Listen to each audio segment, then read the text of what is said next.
On a rainy Tuesday night in Manhattan, Elijah Jackson carried his sleeping daughter through the lobby of Sterling Group headquarters, her small arms wrapped around his neck, her unicorn backpack bumping against his hip with every step.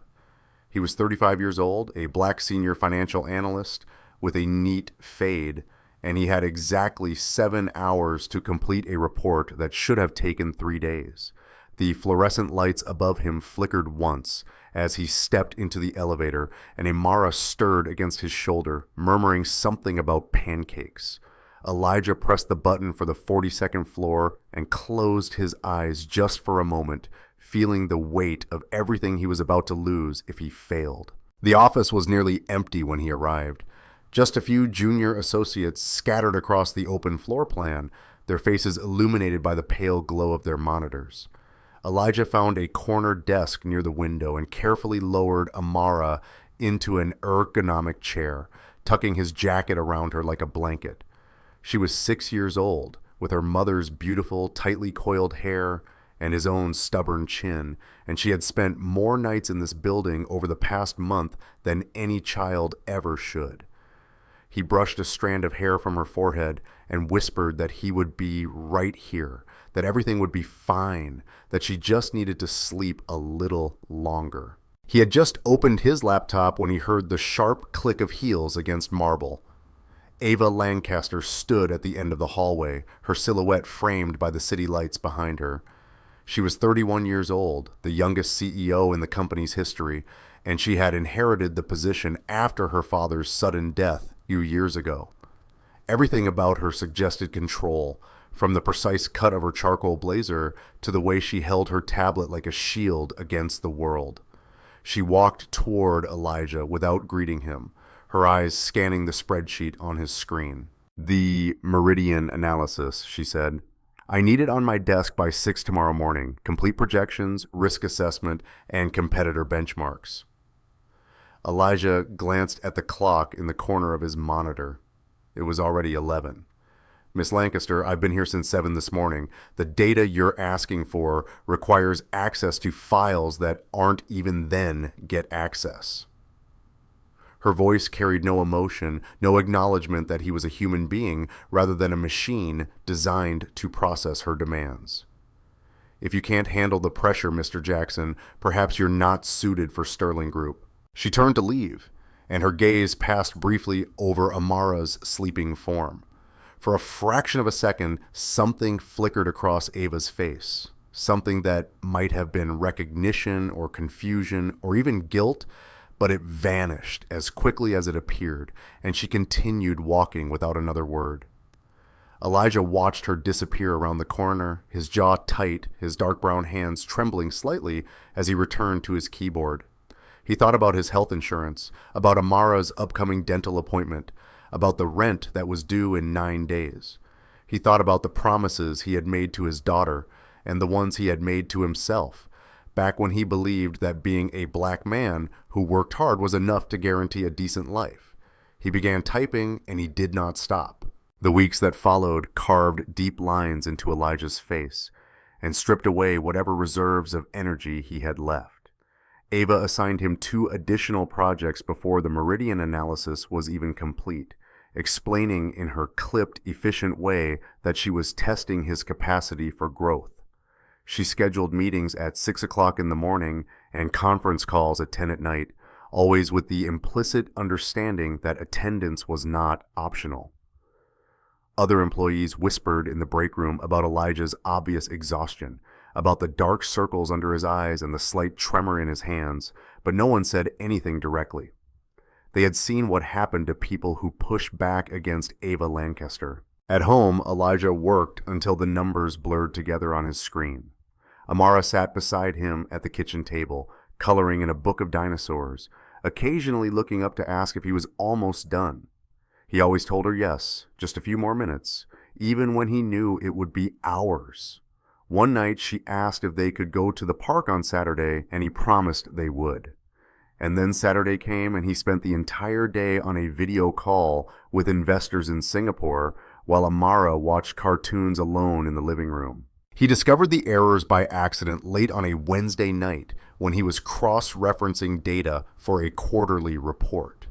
3 separate miscalculations in a document that bore Ava's signature, mistakes that had somehow survived multiple reviews and were now embedded in the company's official records.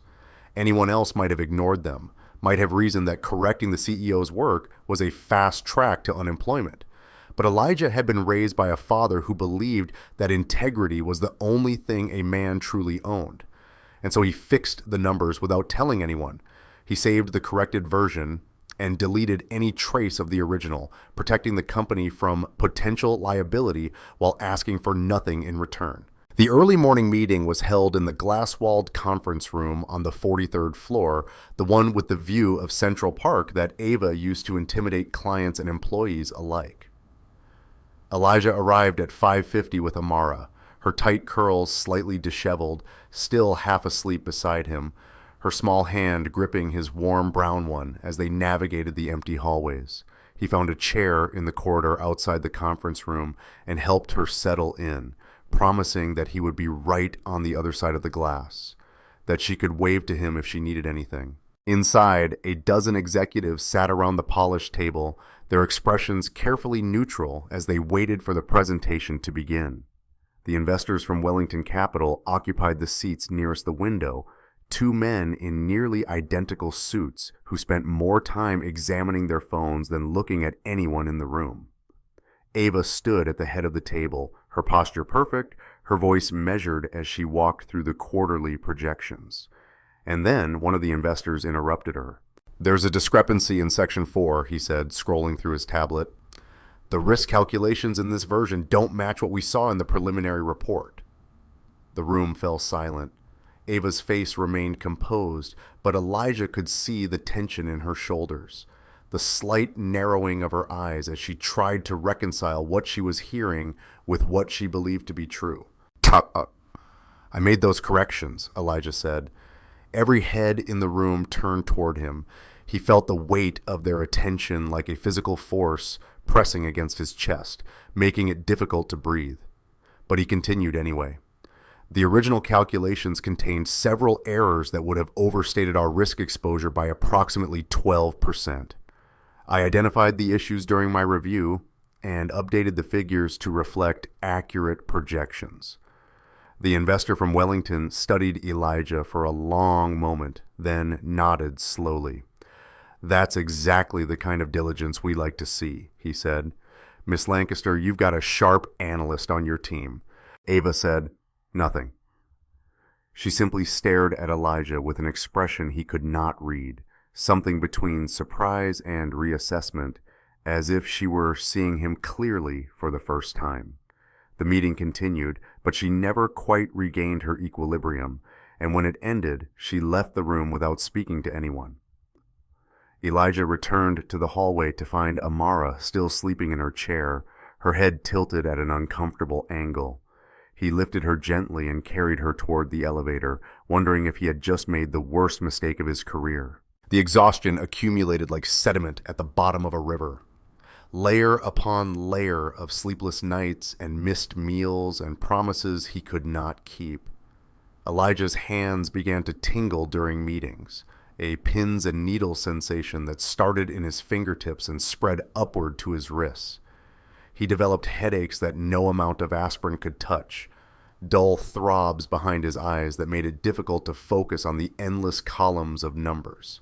He lost 8 pounds in 3 weeks without trying, his body consuming itself to fuel the machine that Ava Lancaster demanded he become. The autumn festival was supposed to be different. He had circled the date on the calendar months ago, back when his workload was still manageable and weekends still belonged to him. Amara had talked about it constantly, about the pumpkin painting and the hay rides and the caramel apples that her friend Sophie's mother had described in elaborate detail. She had picked out her costume, a purple witch's hat, and a cape covered in silver stars, and she had practiced her trick-or-treating voice in the mirror every night before bed. But the night before the festival, Ava sent an email marked urgent, demanding a complete revision of the Thornun acquisition files, The work would take 12 hours at minimum, and the deadline was Monday morning, and Elijah knew with absolute certainty that he could not do both. He tried to explain to Amara, kneeling beside her bed while she clutched her witch's hat and stared at him with eyes that were too old for her face. He told her that sometimes grown-ups had to make difficult choices, that he would make it up to her next year, that he was so sorry. She did not cry. She simply turned away from him and faced the wall, and he heard her whisper so quietly that he almost missed it. "You always say that, Daddy." He worked through the night while she slept, and he worked through the morning while she ate cereal alone in the kitchen. And by the time the festival was over, he had finished the revision and sent it to Ava with 3 hours to spare. But when he went to check on Amara, he found her sitting on her bed with her costume still folded neatly in her lap, her eyes red from crying, and he understood that some things could not be fixed with apologies or promises. On Friday afternoon, Ava called him into her office for a briefing on the Henderson merger. It was supposed to take 30 minutes. It took 4 hours. When she finally dismissed him, she mentioned almost casually that she needed additional documentation by Monday, that he should plan to work through the weekend, that the company's needs had to come before personal considerations. Elijah looked at her across the vast expanse of her mahogany desk, at the expensive art on her walls and the awards on her shelves and the absolute certainty in her eyes. And for the first time in his career at Sterling Group, he said, "No, I can't do it," he said, his voice steady despite the fear that coiled in his stomach. "I have a daughter who needs me. I've already missed her festival, her parent-teacher conference, 3 bedtimes this week alone. I'm not missing anything else." Ava's expression did not change, but something shifted behind her eyes. Some recalibration of the assumptions she had made about who he was and what he would tolerate. She was not accustomed to hearing that word from anyone, least of all from an employee whose entire livelihood depended on her approval. "I see," she said finally. "We'll discuss this on Monday." She did not sound angry, she sounded curious, and somehow that was worse. The little girl in the hallway could not have been more than 5 or 6 years old, with a cascade of untamed dark brown curls and a unicorn backpack that had seen better days.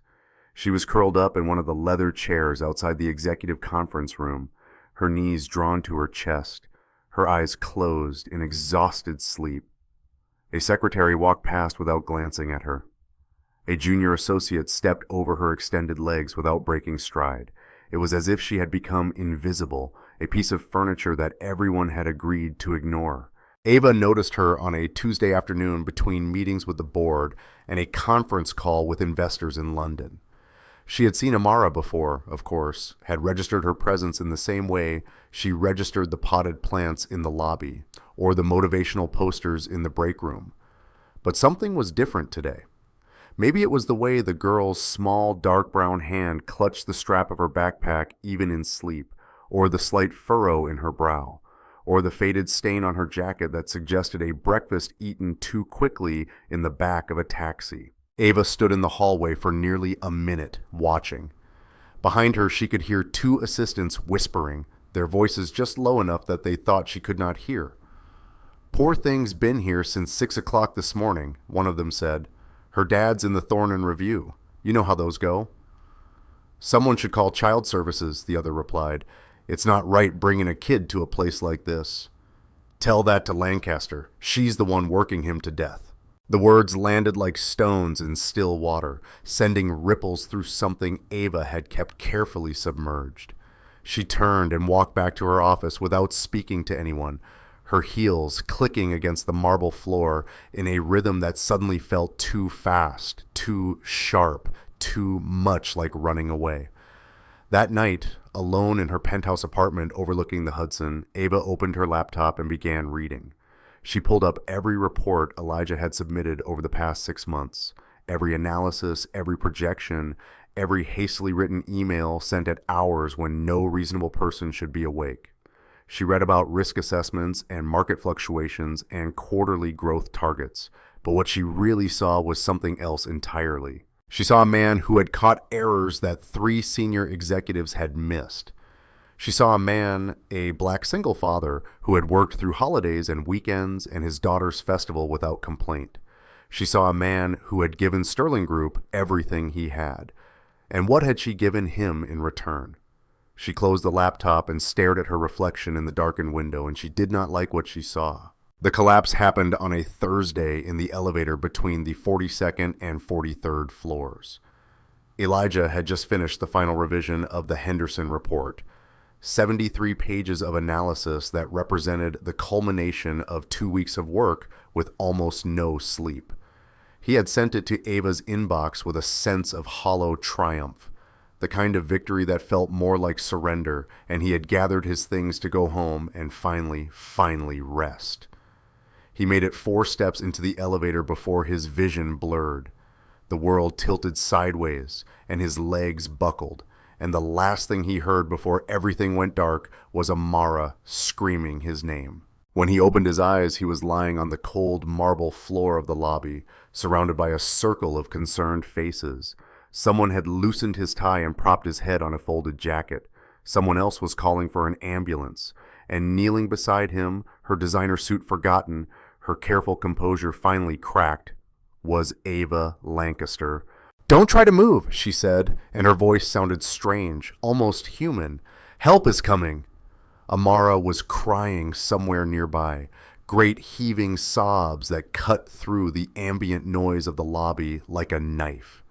Elijah tried to turn toward her, tried to tell her that everything was fine, that Daddy was just tired, that there was nothing to worry about, but his body would not cooperate, and his vision kept sliding in and out of focus. And then Ava was doing something he never would have expected.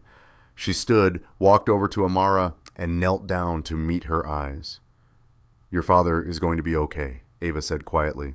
"I promise. I'm going to make sure of it." She took Amara's hand and led her back to where Elijah lay, and she stayed there until the paramedics arrived, her fingers wrapped around the small hand of a child she had never spoken to before that moment. The hospital room was small and white and smelled of antiseptic. Elijah spent 2 days there, hooked up to monitors that beeped at irregular intervals, while doctors explained that his body had simply shut down from exhaustion, severe fatigue. They called it burnout, the kind of total systemic collapse that happened when a person pushed themselves past every reasonable limit and then kept pushing. Amara stayed with Elijah's neighbor, a retired teacher named Margaret, who had helped out before during late nights at the office. Elijah called her every few hours, listening to his daughter's voice on the phone, promising that he would be home soon, that everything would be different now, that he was so sorry for scaring her. On the second night, a nurse mentioned that someone had paid for his room to be upgraded to a private suite. Elijah assumed it was a billing error and did not ask questions. He was discharged on a Saturday morning with strict instructions to rest for at least 2 weeks and reduce his stress levels significantly. He laughed when the doctor said that last part, a hollow sound that echoed off the hospital walls, and the doctor looked at him with an expression of genuine concern. "I mean it," she said. "Whatever you've been doing, it almost killed you. You need to make changes." Elijah nodded and signed the discharge papers and took a taxi back to his apartment in Queens. Amara was waiting for him at the door, her face a warm brown against the glass, and when he walked in, she threw her arms around his waist and held on like she would never let go. "I thought you were going to die," she whispered, "like Mommy Kira did." He knelt down and held her, and he made promises he was not sure he could keep. And he tried not to think about what would happen when his medical leave ended and he had to return to Sterling Group. The apartment was quiet after Amara fell asleep. The only sound, the distant hum of traffic from the street below. Elijah sat in the darkness of his living room, too tired to read, too wired to sleep, his mind running through scenarios and calculations like a computer that could not be shut down. He wondered if Ava had already found his replacement, if his desk had been cleared out, if anyone at the office would remember his name in 6 months. The knock came at exactly midnight. He thought at first that he was imagining it, some artifact of exhaustion or medication. But then it came again, 3 sharp raps against the thin wood of his door, and he rose from the couch with a growing sense of unreality. Ava Lancaster stood in his hallway. She was wearing a gray wool coat that looked out of place in his building, and her hair was pulled back in a simple ponytail, and there was no trace of makeup on her face. She looked younger without the armor of her professional appearance, younger and more uncertain than he had ever seen her. "I know it's late," she said, "and I know I have no right to be here, but I couldn't wait until Monday. I couldn't." She stopped, took a breath, started again. "I need to apologize, and I needed to do it in person." Elijah stared at her for a long moment, trying to reconcile the woman in his doorway with the one who had driven him to collapse. He thought about the risk he took by even opening the door as a black man to a strange, wealthy white woman at midnight. But something in her expression stopped him. Something raw and genuine that he had never seen in the polished conference rooms of Sterling Group. "It's midnight," he said. "I know. You're at my apartment." "I know that too." He stepped back from the door. "Then you better come in." She entered his living room like a visitor to a foreign country, her eyes moving across the secondhand furniture and the crayon drawings taped to the refrigerator and the small mountain of medical bills on the kitchen counter. In her hands, she carried a box wrapped in bright paper, and she held it in front of her like an offering. "I saw your daughter looking at this in a store window," she said. "About a month ago, I was passing by in my car and I saw her standing there with her nose pressed against the glass. And I didn't stop. I should have stopped. I should have done a lot of things differently." Elijah took the box from her hands. Through the wrapping, he could see the outline of a stuffed animal. Something soft and purple with what looked like wings. "Miss Lancaster." "Ava," she interrupted. "Please, I think we're past professional titles at this point." "Ava." The name felt strange in his mouth, too intimate for what they had been to each other. "I don't understand. Why are you here? Why now?" She sat down on his couch without being invited, and for a moment she looked almost lost, like a woman who had spent her entire life navigating by a map that had suddenly become useless. "I've been thinking about something my father told me," she said slowly. "Before he died, when he was handing over the company, he said that the hardest part of leadership wasn't making decisions.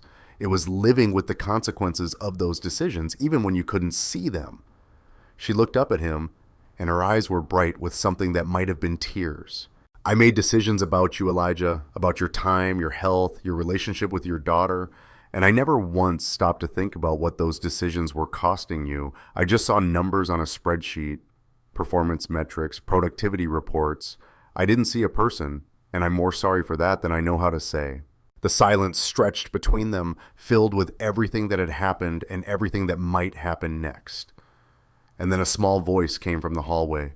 "Daddy, who's at the door?" Amara stood in her pajamas, rubbing her eyes with one hand and clutching her stuffed rabbit with the other. She looked at Ava with the unfiltered curiosity of childhood. No recognition in her face. No understanding of who this woman was or what she represented. "This is Miss Lancaster," Elijah said carefully. "She's someone I work with. She came to visit." Ava rose from the couch and walked over to Amara, crouching down so they were at eye level. "I came to bring you something," she said, and her voice was softer than Elijah had ever heard it. "And to tell your father that I'm sorry for making him miss so much time with you." She reached for the wrapped box and held it out to Amara, who looked at her father for permission before taking it.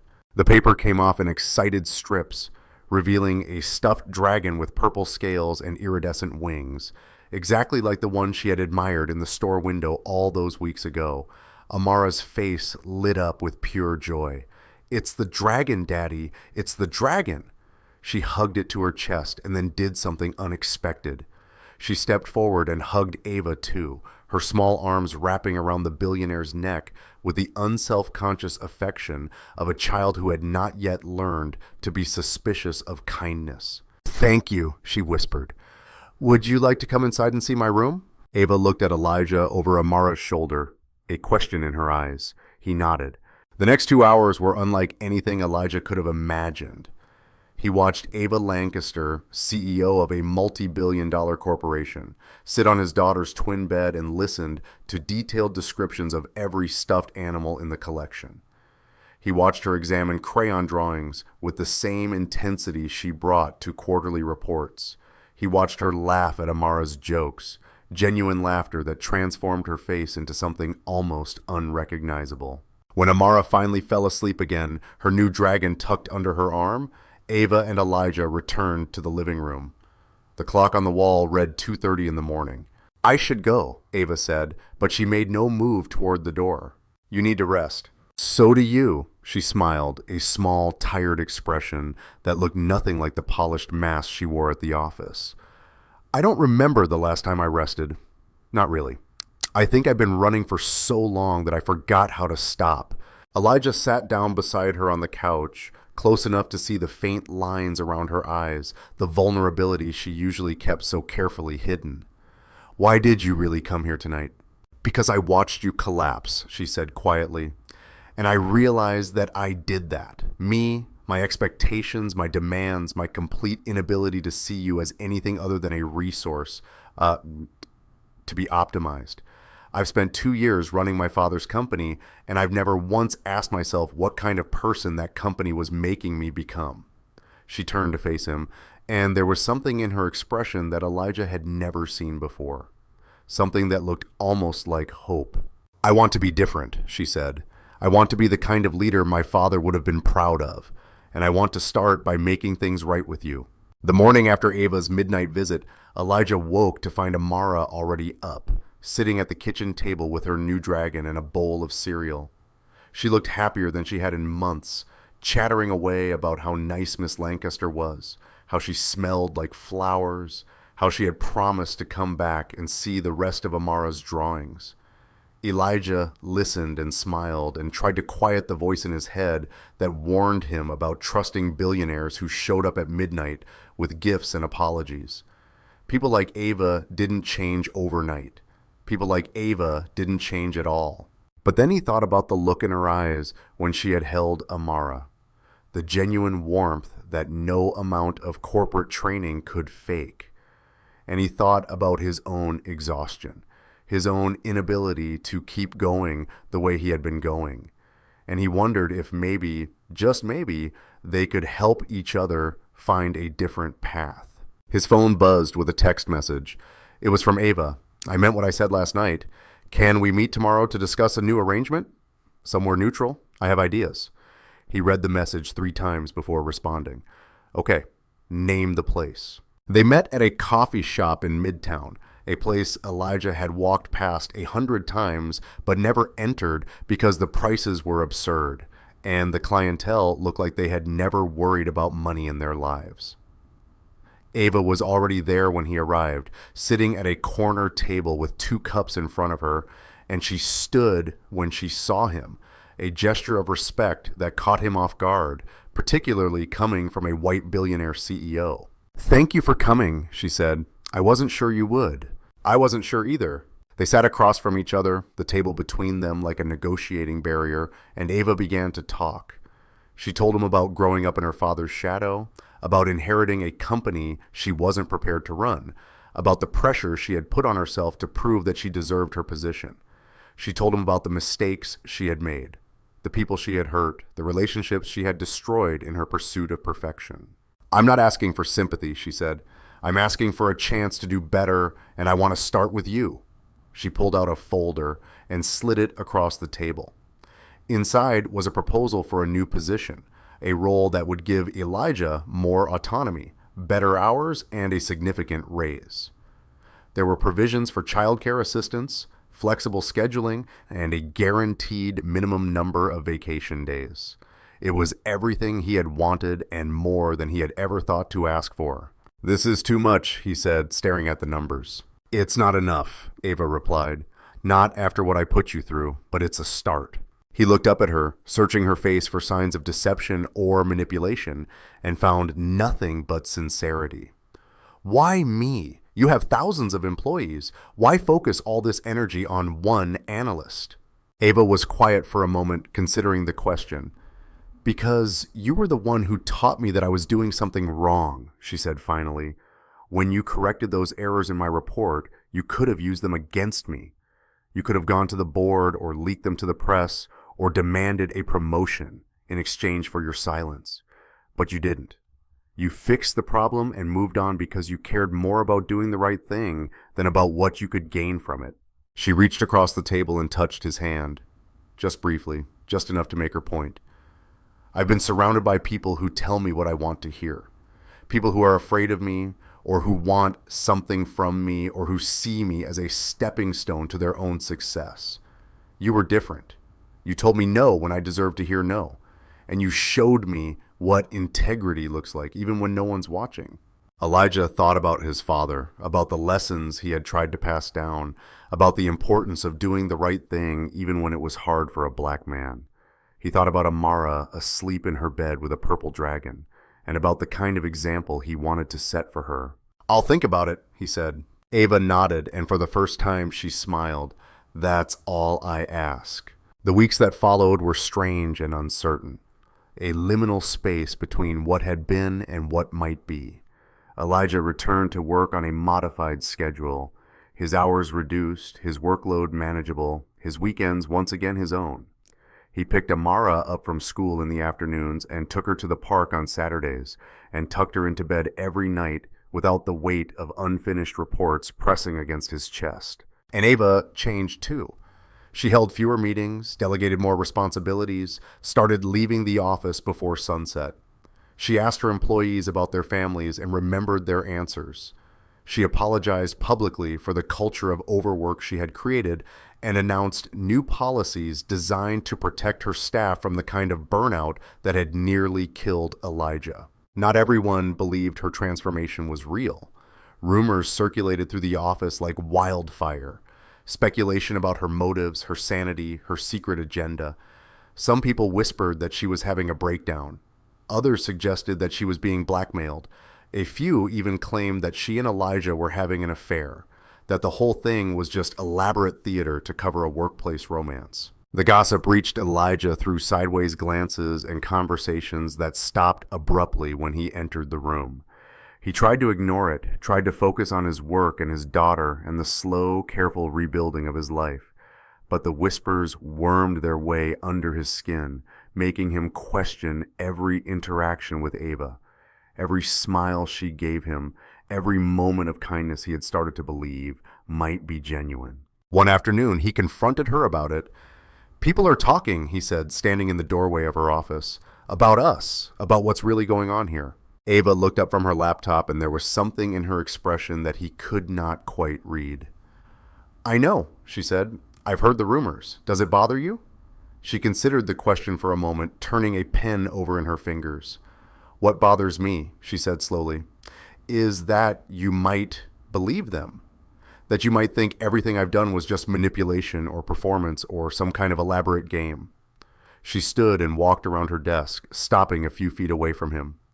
I don't care what anyone else thinks. I care what you think. And if you've started to doubt... I haven't, he said. And he was surprised to realize it was true. I don't know why, but I haven't.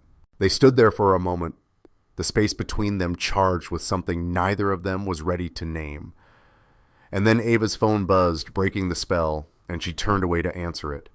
And Elijah walked back to his desk with more questions than he had come in with. The crisis came on a Friday afternoon, 2 months after Elijah's collapse, and 6 weeks after Ava's midnight visit. Amara was supposed to be at Margaret's house after school, the same arrangement they had used for years. But when Elijah called to check in, there was no answer. He called again, and then he called the school, and the secretary told him in a voice tight with concern that Amara had been picked up by someone claiming to be her aunt. Elijah did not have a sister. His ex-wife's family lived in California and had not spoken to him since the divorce. He was out of his office and into the elevator before he finished processing what he had heard, his heart pounding, his hands shaking, his mind racing through every terrible possibility. He called the police. He called Margaret. He called everyone he could think of who might know where his daughter was, and no one had any answers. Ava found him in the lobby, pacing in circles, his phone pressed to his ear, his face a mask of barely controlled panic. She listened to him explain what had happened, and then she did something that surprised him. She took charge. Within an hour, she had mobilized the full resources of Sterling Group in the search for Amara. Security teams, private investigators, connections at the NYPD who owed her favors. She called in every chip she had, every relationship she had cultivated, every tool at her disposal, and she directed it all toward one goal: finding Elijah's daughter. They worked through the night reviewing security footage, interviewing witnesses, tracking down leads that went nowhere. Elijah was exhausted and terrified and grateful in ways he could not articulate. And somewhere around 3 o'clock in the morning, when the fear became too much to bear alone, he let Ava hold his hand. The breakthrough came at dawn. A security camera at a bus station in New Jersey had captured an image of Amara with a woman who matched the description of someone the school secretary remembered seeing. The police traced the woman to a motel 20 miles away, and by noon they had Amara back in Elijah's arms. The woman was his ex-wife's cousin, a person he had met exactly once at a wedding 7 years ago.